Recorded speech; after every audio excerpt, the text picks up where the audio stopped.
जय महाकाल। दोस्तों आज हम जिला फर्रुखाबाद में हैं और गंगा दशहरा है आज, और गंगा जी के तट पर आए हुए थे और दर्शन कर ही रहे थे कि रुद्राभिषेक की तैयारी चल रही है। हमारे साथ हैं सत्यदेव जी, सर मैं नाम सही कह रहा हूँ, सत्यव्रत पांडे जी, जो कि बहुत ही बढ़िया भगवान श्री भूत भावन शंकर जी महाराज महाकाल की मूर्ति और प्रतिमा बना रहे हैं, जिसको देख करके अभिभूत हो गया। बहुत सारी चीजें, बहुत ही बेहतर दृश्य है, आपको दिखाना चाहूंगा और एक चीज के बारे में यहाँ पे परिचय करवाना चाहूंगा। एक एक चीज, एक एक जो आपकी धर्म आस्था और सारी श्रद्धाओं से जुड़ा हुआ है, एक एक बारे में हम बात करते हैं। चलिए देखते हैं चीजों को। सर थोड़ा सा आगे आइए, पहले तो महाकाल के दर्शन करवाइए। देखिए मूर्तिकार एक मूर्ति को जिस कला से पूरा तरीके से निखार रहे हैं, मैं कुछ कह नहीं सकता, शब्दों में बयान नहीं कर सकता। जो मूर्ति, जो प्रतिमा बना रहे हैं, अपने शायद ही कहीं देखा होगा, मैंने नहीं देखा अपने जीवन काल में। एक रेत, जो गंगा जी की शायद रेत है, और गंगा जी की रेत से इकट्ठा करके एक मूर्ति बनाई जा रही है। प्रतिमा को पूरी तरीके से, जो शिवलिंग है महाकाल का, आप देख रहे हैं, बहुत ही बेहतर तरीके से आपको पूरे बनते हुए दिखाया जाएगा। इसके बाद हम अपने शब्दों में कुछ चीजों को आगे बताएंगे। और साथ में हमारे साथ नंदी जी भी तैयार किए जा रहे हैं, आप देख पा रहे होंगे वहाँ पे।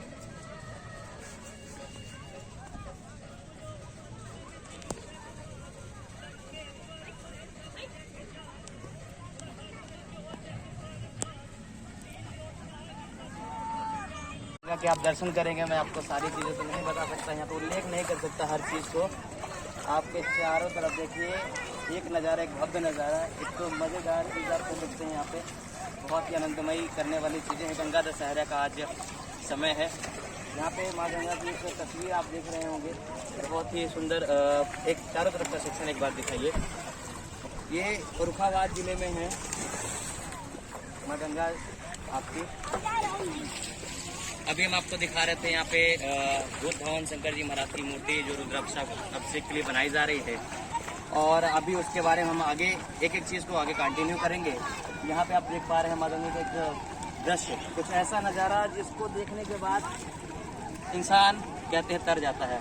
भगीरथ जी माँ गंगा को धरती पे लेकर के आए थे, स्वर्ग से उतरी माँ गंगा, ये पाप धुलने वाली माँ गंगा, जिसको लोग कई नामों से जानते हैं। यहाँ पे आप देख रहे हैं स्वच्छता अभियान के तहत बहुत सारी चीज़ें हुई भी हैं और बहुत सारी गंदगी भी उपस्थित है। ये सब हम ही लोग की देन है, और इसके बारे में शायद ज़्यादा टीका टिप्पणी ना करूँगा, क्योंकि टीका टिप्पणी करते करते कई लोग ऐसे ही टीका टिप्पणी कर रहे हैं, लेकिन कुछ हो नहीं पा रहा है। टीका टिप्पणी की अपेक्षा प्रयास ये किया जाए कि शायद इसकी स्वच्छता पर ध्यान दिया जाए तो ज़्यादा मज़ेदारी है।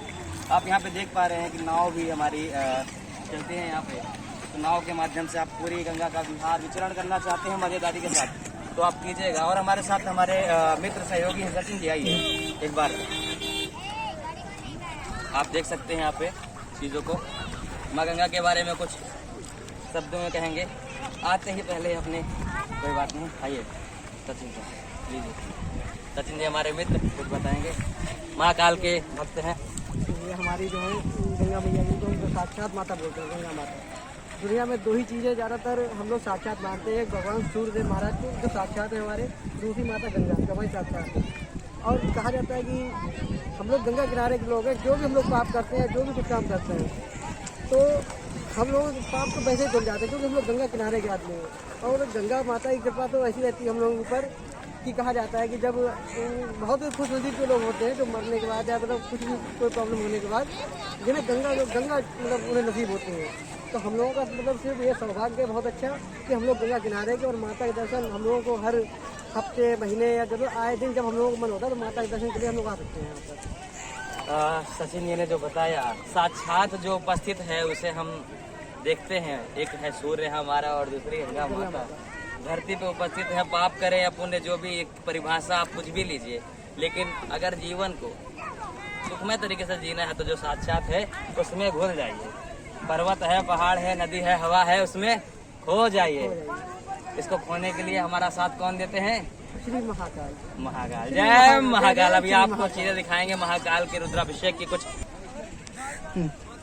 अब आपको हमने जो दिखाया था दृश्य, उसी दृश्य को आगे कंटिन्यू करेंगे। यहाँ पे भगवान महाकाल, श्री महाकाल कह सकते हैं कि प्रतिमा, एक शिवलिंग जो बन रहा था, और हमारे साथ सत्येंद्र जी हैं। वो सारी चीजों को आपको रिप्रेजेंट करते हैं। एक बार मैं कहूंगा कि सर आगे से दिखाइए तो ज्यादा बेहतर दर्शाएगा। सत्यव्रत पांडे जी, माफ कीजिएगा सर, थोड़ा सा क्या है ना कि नाम आपका इतना बेहतर है कि साथ में बोल नहीं पा रहा। आइए आप सर एक बार शिवलिंग को दिखाइए, इसके बाद सर को भी दिखाइए और चीजें का जानकारी भी लेंगे हम और जानकारी साझा करेंगे यहाँ पे। जितना अच्छा व्यू हो सकता है उतना अच्छा व्यू दिखाइए आप। देखिए एक मिट्टी आप देख रहे हैं, मिट्टी नहीं है ये रेत है, गंगा की रेत थाल में है। थाल में दिखाइए सर, थाल।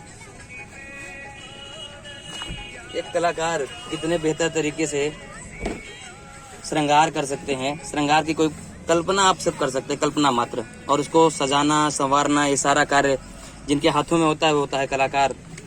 सर आप वहां से किसी से पोजीशन दिखाइएगा जिससे कि दोनों की स्थिति दिखती रहे। मैं ही तो बैठ जाऊँ, बैठ जाओ। ये बात चलनी है, चलनी वालनी सब तोड़ देंगे लग रहा है हमको, कोई बात नहीं है। अब हम हैं महाकाल के श्री चरणों में और महाकाल की मूर्ति अभी बन रही है, फिर पूरी रुद्राभिषेक की प्रक्रिया भी आप शायद सर साझा करेंगे। रुद्राभिषेक होगा और उसके बारे में आज ये जो गंगा दशहरे पे पावन आपका पर्व है गंगा दशहरा, इसके बारे में कुछ बताइए। और महाकाल की आप प्रतिमा यहाँ पे रेत से कब से बना रहे हैं और क्या है सारी स्थिति को एक बार बखान कीजिए, हमारे दर्शक आपकी सारी चीजों को देखना चाहेंगे। पहले तो भगवान महाकाल की जय, भगवान पार्थेश्वर नाथ की जय, भगवती गंगा की जय। आज बहुत ही पावन पर्व है। भगवान बावन के चरणों से जन्म लेने वाली भगवती गंगा का आज अवतरण पर्व है, इसे गंगा दशहरा के रूप में हम सभी लोग जानते हैं। आज ही के दिन भगवती गंगा इस पृथ्वी पर अवतरण हुई थी, तो आज गंगा दशहरा है। और ये भगवान पार्थेश्वर नाथ हैं। पार्थिव माने मिट्टी, जो मिट्टी से शिव बनाए जाए वो भगवान पार्थेश्वर नाथ। इनका भगवान पार्थेश्वर नाथ जी का बनाने का विधान ये है कि इनको चलते हुए जल से मृतिका यानी मिट्टी निकाल कर शिवलिंग की स्थापना की जाए, लिंग निर्माण किया जाए, उसके बाद इनका पूजन किया जाए। 1650 इनका पूजन होता है और पूजन के बाद इनका विसर्जन होता है। विसर्जन के बाद जो बालू गंगा जी से आई है वो ये सब पूरे गंगा जी में ही चले जाएंगे, श्रृंगार उतर जाएगा, पूरे गंगा जी में विसर्जित हो जाएगा। तो ये हमको 7 वर्ष हो गए हैं। 371वां रविवार आज। इस पूजन में परम पूज्य स्वामी राम भद्राचार्य जी, ठाकुर देवकीनंदन जी महाराज, डॉक्टर राजेंद्र दास जी महाराज मलुक पीठाधीश्वर, स्वामी ज्ञानानंद तीर्थ जी, स्वामी हरिहरानंद जी महाराज, प्रेम भूषण जी महाराज, श्री राजन जी महाराज, ये सभी लोग कार्यक्रम में अपना आशीर्वाद देने के लिए आ चुके हैं। श्री सत्यदेव जी महाराज, सत्यदेव पांडे जलालाबाद परशुराम जन्मभूमि के महंत हैं, सब लोग कार्यक्रम में अपना आशीर्वाद देने के लिए आते हैं। और ये कार्यक्रम निरंतरता प्रदान किए हुए है। सन 2014 24 मई सन 2014 को प्रथम कार्यक्रम प्रारंभ हुआ था और तब से ये कार्यक्रम निरंतर चल रहा है। ये भगवान पार्थेश्वर नाथ की बड़ी अहेतु की कृपा है इस दास पर, इस सेवक पर, कि उन्होंने इस हेतु हमें चुना है। ये भगवान, और अभी ये भगवान की मूर्ति का निर्माण हुआ है। इसके बाद इनका भी अभी तो ये प्रतीक में भगवान की मूर्ति है, इनका आवाहन होगा, पूजन होगा, 1650 पूजन होगा और उसका आनंद आप अलग लीजिएगा। जैसा कि अभी हमारे साथ बताया पुजारी जी ने सारी चीज़ों को, आप एक एक करके बताया कि प्रारंभ बहुत ज़्यादा पुराना 7 वर्ष पुराना है और 7 वर्ष प्राचीनतम चीज़ों को स्टार्ट किया गया। और प्रारंभ में जैसे ही हमारे पार्थिवेश्वर नाथ भगवान पार्थेश्वर नाथ, तो मैं एक बार महाकाल बोलता हूँ और मुझे महाकाल बोलने में इतना आनंद आता है, इतनी अनुभूति होती है, शायद मेरे नाम से आज पहली बार अनुभूति हुई है, इसलिए मुझे बोलने में भी थोड़ा सा नहीं। ये महाकाल के ही स्वरूप है। अच्छा। इनका जो आवाहन होता है वो महाकाल का ही आवाहन होता है। अच्छा। हाँ, वैसे ये पार्थिवेश्वर है, माने बालू के मिट्टी के जो शिव बनाए जाते हैं उनको पार्थिव शिव बोला जाता है। अच्छा, तो पार्थेश्वर नाथ जी जी। तो इनका जो आवाहन होता है वो भगवान महाकाल का ही आवाहन होता है, इसीलिए इनकी जो मूर्ति बनती है वो ही भगवान महाकाल का ही स्वरूप बनता है। इनका पूजन 1000 अभिषेक के मतलब बराबर होता है। जी जी सर, हमारे साथ उपस्थित है कुछ चीजों के आप बताइए। प्रभात दुबे जो पूजन होता है, जैसा कि हमारे बड़े भाई सत्य दादा ने बताया हमें कि इनका पूजन जो होता है 1000 अभिषेक के बराबर होता है। इनका एक भगवान पार्थिवेश्वर नाथ का। 1000 अभिषेक के बराबर हो गया, यानी कि रुद्राभिषेक में अभी आवाहन और स्थिति पूजा की सारी चीजें दिखाई जाएंगी। हाँ, हाँ। और ये 371वां रविवार 371वां रविवार है, जहाँ तक और 24 मई से चीजें प्रारंभ हुई थी। मैं एक सिंपल सी बात आपसे अगर जानना चाहूँ कि ये जो प्रारंभ हुआ 24 मई से, ये इसके लिए एक विचारधारा बनी होगी मन में कि हम लोग प्यारों को करते हैं और गंगा घाट के किनारे ही क्यों करते हैं, सारी चीजों के बारे में कुछ जानकारी है? देखिए, गंगा घाट तो ये तो तीर्थ है। तीर्थ में किया गया कोई भी कर्म, पुण्य कर्म हो या कोई भी कर्म करें तो उसका फल 1000 गुना मिलता है।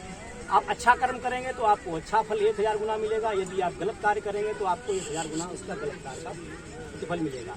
तो ये तीर्थ क्षेत्र है और तीर्थ क्षेत्र में तो वैसे ही प्रभाव होता है। और जो लोग कहते हैं, उन्होंने कहा कि भैया शिववास है कि नहीं है, तो भगवान पार्थिवेश्वर नाथ का पूजन और गंगा तट पर पूजन कभी भी शिववास नहीं देखा जाता है। तो ये निरंतर कार्यक्रम चल रहा है और इसमें हमारे सभी सहयोगी जो जितने भी हमारे यहाँ बैठे हुए हैं, और भी आज बहुत से लोग नहीं आए हैं क्योंकि ये कोरोना काल का कार्यक्रम चल रहा है। वैसे तो यहाँ कार्यक्रम में लगभग 200-250 संख्या रहती है एक रविवार के कार्यक्रम में, क्योंकि ये लॉकडाउन का कार्यक्रम है और ये कोरोना काल का कार्यक्रम है। तो ये वैसे क्या है कि ये रविवार को एक यजमान का कार्यक्रम होता है, संयोजक बनाए जाते हैं, समिति की ओर से समिति बनाई है। ये हमारी समिति का कार्यक्रम है। हमारी समिति है गंगा मैया स्वच्छता एवं दीपदान आयोजन समिति। तो इस समिति के अंतर्गत ये कार्यक्रम होता है। इस समय क्या है कि चूंकि माननीय प्रधानमंत्री जी के द्वारा देश में कोरोना कर्फ्यू लगा हुआ है और फरुखाबाद में वीकेंड लॉकडाउन चल रहा है। तो लॉकडाउन में क्या है कि हमने कहा कि भाई ऐसा है, अपना कार्यक्रम भी हो जाए, क्योंकि जो निरंतरता चल रही है उसे विराम न दिया जाए, कार्यक्रम भी अपना हो जाए और हम शासन का सहयोग भी करें। हमारा भाई, हम शासन का यदि हम सहयोग नहीं करेंगे तो शासन का कौन सहयोग करेगा? क्योंकि शासन की मंशा है कि आप लॉकडाउन का पालन करें, हम भी लॉकडाउन का पालन कर रहे हैं। तो हम यहाँ 4 और 5 लोग ही आते हैं। आज आप लोग आ गए हैं तो संख्या बढ़ गई, वैसे हम 5 लोग ही अपना कार्यक्रम कराते हैं।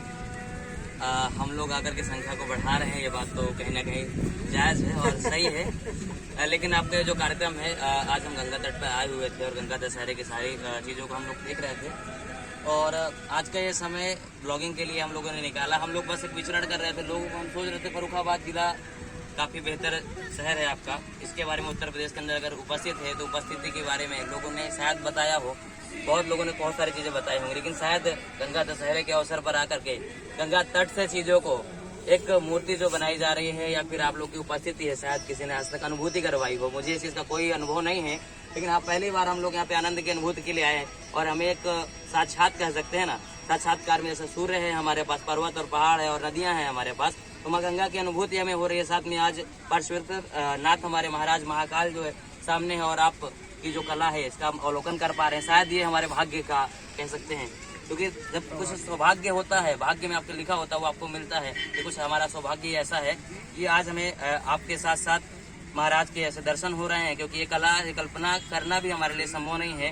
ये जो मूर्ति आपने बनाई हुई है, शायद आपने रेत से बनाई हुई है और मुझे आप कहते हैं कागज पेन में बनाने के लिए भी मैं 3D स्ट्रक्चर में भी इस मूर्ति को शायद नहीं बना सकता। देखिए, पहली तो बात जो आपने कही कि मूर्ति आपने बनाई, भगवान महाकाल को बनाने का इस पूरे ब्रह्मांड में किसी में साहस नहीं है। कोई व्यक्ति ये कहे कि मैं भगवान महाकाल का श्रृंगार कर रहा हूँ या भगवान महाकाल की मूर्ति बना रहा हूँ तो ये निरर्थक है। ये भगवान पार्थिवेश्वर नाथ की विशेष कृपा है कि जो वो स्वयं बनते हैं, इन्हें बनाता कोई नहीं है और मैं बनाने वाला कोई नहीं हूँ। ये भगवान की अद्वितीय कृपा स्वयं रहती है कि वो स्वयं अपना निर्माण करवाते हैं। मैं यहाँ सुबह 9 बजे से आया हूँ, बालू निकाली गई है और उस बाली का शुद्धिकरण हुआ है, उसके बाद लिंग निर्माण हुआ है। 9 बजे से लगा हुआ हूँ, कितने बज गए हैं अब आप अंदाज लगा लीजिए कितना समय लगा। 4:30 बज चुके हैं। 4:30 बज चुके हैं, तो कितना समय हो गया या अपना गणित लगाइएगा। 7.5 घंटे शंकर जी अभी शंकर जी पूरे हुए हैं, ठीक है। और ये भगवान की कृपा है और उससे पहले मेरे पास कोई कला नहीं थी, न मैं कुछ जानता था। ये जो भगवान पार्थिवेश्वर नाथ ने इन 7 वर्षों में सिखाया है वही हमने अभी तक किया। अच्छा, आज आप एक बात बताइए कि आप सुबह 9:30 बजे से 9 बजे से आए हुए हैं, तो आप आज व्रत की स्थिति में भी होंगे? नहीं, वो तो पूजन जब भी होता है तो व्रत की ही स्थिति होती है, पूजन के बाद ही प्रसाद ग्रहण करते हैं। अच्छा, हाँ। आपने बहुत ही बढ़िया तरीके से हर एक स्थिति को बताया यहाँ पर, आपका बहुत बहुत शुक्रिया और आभार। आपने जैसा कहा कि एक व्यक्ति जो बनाता है कला को, कलाकार होता है और उसके अंदर घमंड नहीं होना चाहिए, कहते हैं जो अहंकार नहीं होना चाहिए, उसके एक आपने जीता जागता स्वरूप दिया। आपने एक बात बताई कि महाकाल को बनाने वाला कोई नहीं, महाकाल ने हमको बनाया है। महाकाल अगर हमारे परमेश्वर हैं, हम सब उनके लिए एक नन्हे बालक स्वरूप हैं और नन्हे बालक को चलाने वाला, रास्ता दिखाने वाला, सब कुछ वही है। हमारे साथ बहुत सारे सहयोगी हैं, बहुत सारी चीजों को हम आपको एक एक करके दिखाएंगे। अभी रुद्राभिषेक की भी स्थिति क्यों आएगी तो उसको भी आगे दिखाएंगे, कार्यक्रम को आगे बढ़ाते हैं। ठीक है सर, एक बार पॉज कर लीजिए।